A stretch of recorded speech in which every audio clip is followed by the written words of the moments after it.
All right, I need to stop this right here. Because when people start saying crazy things, somebody has to call it out. We keep hearing the same line over and over again. We help grow the league, so we deserve more money. No, let's be honest for once. Y'all didn't grow anything like that. I'm not saying you did absolutely nothing, but if we're talking real growth, real attention, real money, one person did about 99% of it. Caitlin Clark.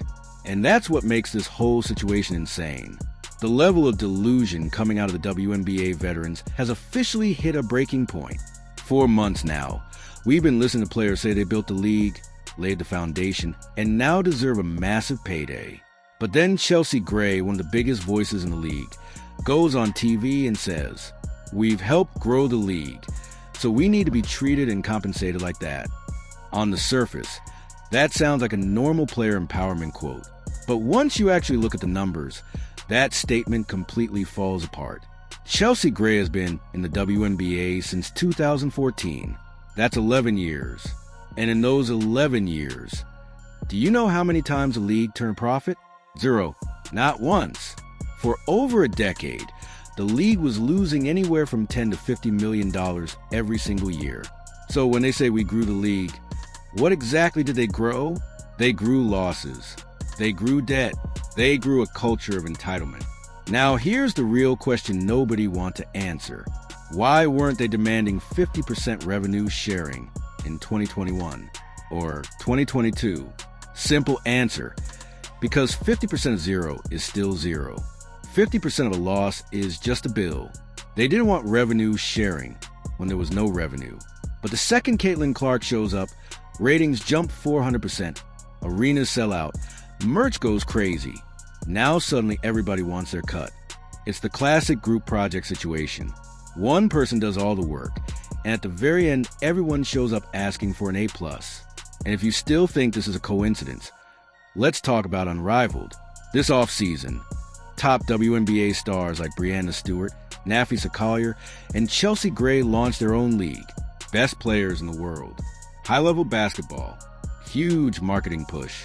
And what happened? Nobody watched. No buzz. No mainstream attention. Most casual fans didn't even know it existed. Why?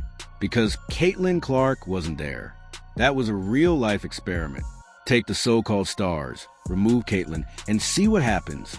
The result was a flat line, and it gets even worse. Last season, when Caitlin Clark missed games due to injury, WNBA viewership dropped by over 50%. That's not opinion. That's Nielsen data. So when Chelsea Gray says we grew the league, who is we exactly? Because the numbers say the growth is completely singular. It's the Caitlin Clark effect, not the collective, not the veterans. One player. And here's the part nobody wants to say out loud. You cannot negotiate a raise based on someone else's performance. You can't walk into your boss's office and say, "Pay me more because the new employee made the company rich." That's not how business works. And Adam Silver knows it. That's why the league isn't folding. The owners have been subsidizing this league for nearly 30 years. Hundreds of millions lost. Now, finally, there's a chance to make money, and the players want half immediately without ever covering the losses. Imagine investing in a startup for 30 years, losing money every year, and the first year it turns profitable, the employees say, "Cool, we'll take half now." You'd laugh them out of the room. And the irony, while claiming they grew the league, the veterans spent all season targeting Caitlin Clark. Hard fouls, cheap shots, hostility, trying to beat up the one person bringing in the money. That's not growth. That's self-sabotage. If you own a store and one product is flying off the shelves, you protect it. You put it in the front window. You build around it. But the WNBA culture is so driven by jealousy and ego, they'd rather tear down the golden goose than admit it lays golden eggs. For years, we were told the league just needed marketing. ESPN pushed it. The NBA pushed it. Nike pushed it. Nothing moved the needle. Then a girl from Iowa starts pulling up from the logo, and suddenly everyone cares.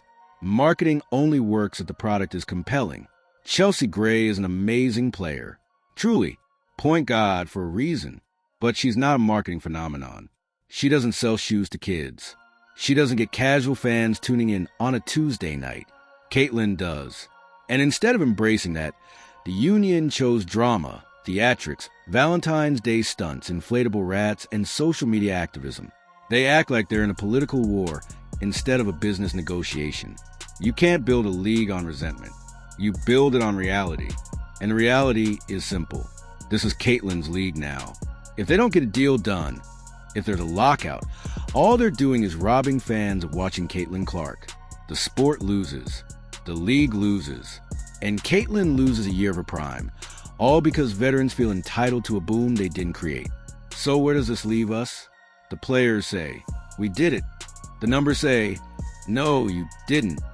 And the fans are stuck watching this delusion in real time. People hate being lied to. And when Chelsea Gray says we grew the league, the audience hears a lie. Once you lose trust, you lose everything. This is the wake-up call. Stop the gaslighting. Stop rewriting history.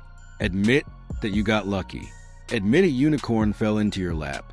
Because Caitlyn Clark is not the enemy. She is a savior. And until the veterans accept that, they'll keep shouting into the void, hoping if they repeat the lie loud enough, it becomes true. But facts are stubborn, and the facts say, this is Caitlyn's league.